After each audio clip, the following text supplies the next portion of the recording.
Zara is guest hosting again, and given how the last one went, I was quick to say yes. Zara, take it away. Thank you, Erica. Who this touches matters. We will not lose sight of that. Talk. Over 33 million Americans are enrolled in a Medicare Advantage plan in 2026. That is more than half of all Medicare beneficiaries.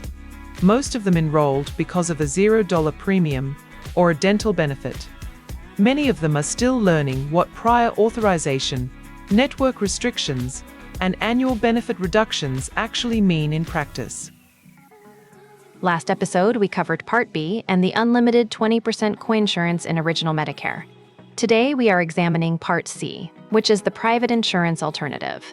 Medicare Advantage plans contract with CMS to provide your Part A and Part B benefits through a private insurer instead of through the federal government directly.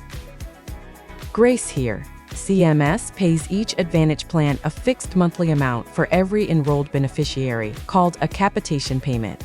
The plan uses that payment along with your Part B premium to cover your care, and the plan profits when care costs less than the capitation, which creates a financial incentive structure Original Medicare does not have. Michael, one thing people miss when they sign up for a $0 premium Advantage plan, you still owe the Part B premium every month. The $202.90 in 2026 comes out of your Social Security check regardless of whether you are an Original Medicare or a Medicare Advantage plan. The Advantage plan premium, if any, is separate and on top of that. Tobias here. Most Advantage plans bundle Part D prescription drug coverage, which is called a Medicare Advantage Prescription Drug Plan, or MAPD. That bundling simplifies enrollment, but it also means your drug formulary is tied to your health plan. Stick around, because the prior authorization and network rules we cover in scenes 4 and 5 are where most people's experience diverges sharply from the brochure. 30 seconds of hellos, and then we begin. Professor Erica, here to watch someone else do the hard part. I will contribute when useful. Grace here. I like topics where position compounds and initiative decays. Michael here. Give me a half-built example over a perfect explanation any day. Tobias here. I like the topics where the axioms are hiding in plain sight.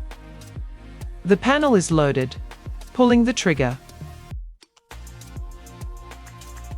The most common type of Medicare Advantage plan is the Health Maintenance Organization, or HMO. HMO plans require you to receive care from providers within the plan's network, with limited exceptions for emergency care.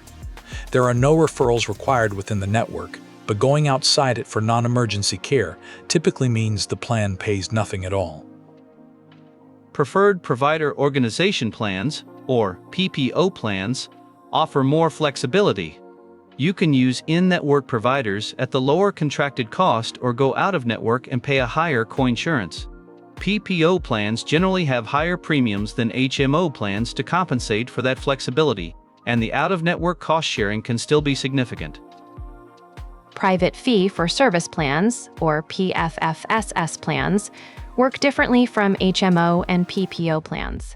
Rather than maintaining a fixed network, PFFS plans pay any Medicare-eligible provider who agrees to accept the plan's payment terms for that visit. The provider does not have to be enrolled in the plan in advance, but they must agree to the terms before delivering care. Special needs plans, or SNPS, are tailored to specific populations, dual-eligible individuals who qualify for both Medicare and Medicaid, people with specific chronic conditions like diabetes or heart failure, and people in institutional care settings. All SNPS require prior authorization and follow the same plan rules as other Advantage plans, but their benefit packages are designed around the needs of their target population. HMO plans enroll the majority of Advantage beneficiaries. Erica, largely because of lower premiums and $0 plan costs in many markets. The trade-off is the tightest network restriction. Outside of a genuine medical emergency, an HMO plan will not pay for care received from a provider outside its network. That restriction is invisible until you need a specialist who is not in the plan. The most significant financial protection Medicare Advantage offers over Original Medicare is the out-of-pocket maximum. In 2026, CMS caps in-network out-of-pocket costs at $9,250 per year. Once you hit that cap, the plan pays 100% of covered in-network costs for the rest of the year. Original Medicare has no equivalent limit. For PPO plans that cover out-of-network care, the combined in-network and out-of-network out-of-pocket maximum is $13,900 in 2026. That cap only applies to services the plan covers. Care received outside the network for an HMO plan is generally not covered and does not count toward any cap, which is why the HMO distinction matters so much. Extra benefits are what attract most people to Advantage plans in the first place. Dental, vision, and hearing coverage, which Original Medicare does not include at all, are commonly offered. Many plans also provide an over-the-counter allowance, transportation to medical appointments, fitness memberships, and in some areas, meal delivery programs. These benefits vary widely by plan and by geographic area. The variation in extra benefits is not random. It is driven by how profitable your geographic market is for the insurer, what the CMS capitation rate is for your area, and what competing plans are offering. Two people with identical health conditions living in different zip codes may have access to dramatically different benefit packages, even from the same insurance company. Wait until you see how quickly those extra benefits can change. Plans revise their packages every year and must notify you by September 30th. Dental allowances that were generous in one year may be cut the next, and that is why reviewing the annual notice of change every fall is not optional, Michael. Prior authorization is the process by which your Medicare Advantage plan must approve a service before you receive it, or the plan will not pay for it.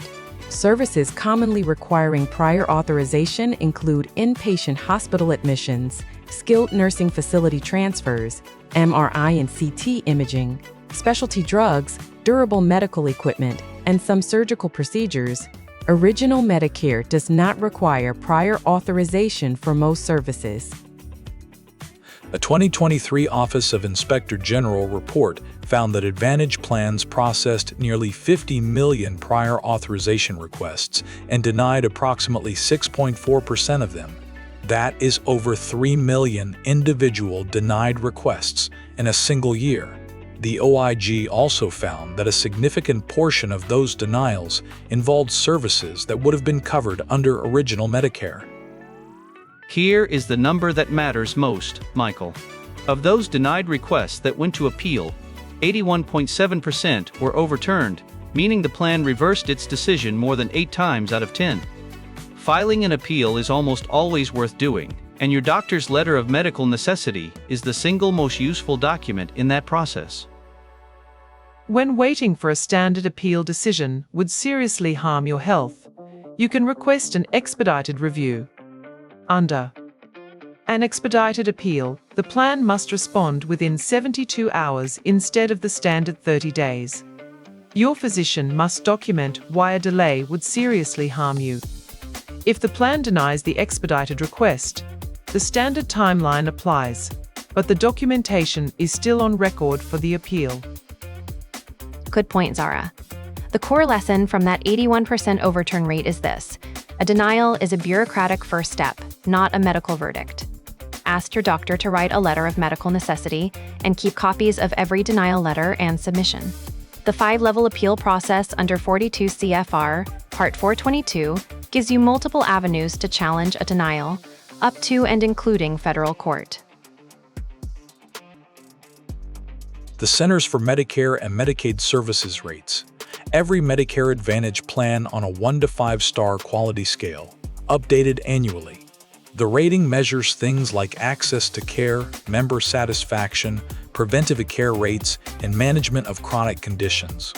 Enrolling in a higher-rated plan generally means better managed care, faster access to specialists, and fewer billing problems. Plans rated 4 stars or higher receive bonus capitation payments from CMS, which they can use to fund extra benefits, lower premiums, or reduce cost sharing. This creates a direct link between plan quality and the value of the benefits offered. A 4-star plan may offer a richer dental benefit than a 2-star plan in the same area, partly because of the bonus funding. You can check star ratings for every plan in your area on medicare.gov/plan compare. Enter your zip code, the medications you take, and your preferred pharmacy, and the tool returns every available plan with its star rating, estimated annual cost, and benefit summary. Always verify the drug formulary directly with the plan before enrolling to bias, because the Plan Finder data updates on a quarterly cycle. One limitation that HMO plan enrollees often discover after the fact is the travel gap. HMO plans generally cover emergency care anywhere in the country, but they do not cover scheduled non-emergency care outside the service area. If you spend 3 months in a different state during winter, your HMO plan may cover a hospital emergency but nothing else, leaving you responsible for routine care costs while away. If you forget everything else in this video, remember, Medicare Advantage replaces original Medicare with a private plan that adds an out-of-pocket cap and extra benefits, but it also adds network restrictions, prior authorization requirements, and annual benefit changes that can reduce your coverage the following year. Review your annual notice of change every fall and reevaluate during the annual enrollment period. Drop in the comments what made you choose Medicare Advantage or what made you stay in original Medicare. Okay, it is quiz time. Let's find out what stuck. Think through each question carefully before you answer. This stuff is dense. If we made it digestible, reward the effort with a like. Subscribe to keep us honest on the next one. Maxi. What is the maximum out-of-pocket limit for in-network costs under a Medicare Advantage plan in 2026?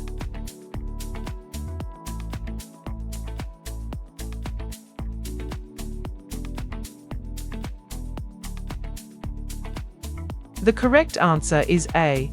Monastery, $9,250 for in-network costs in 2026.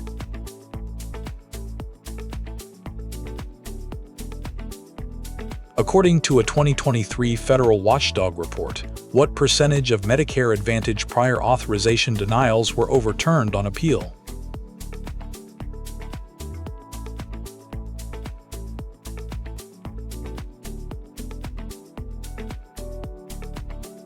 The correct answer is A. 81.7% of appealed denials were overturned.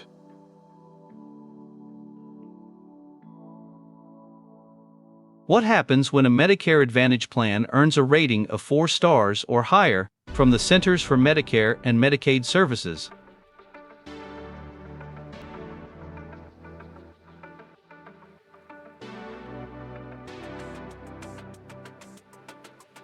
The correct answer is A. The plan receives bonus capitation payments from CMS that can be used to fund extra benefits or lower premiums.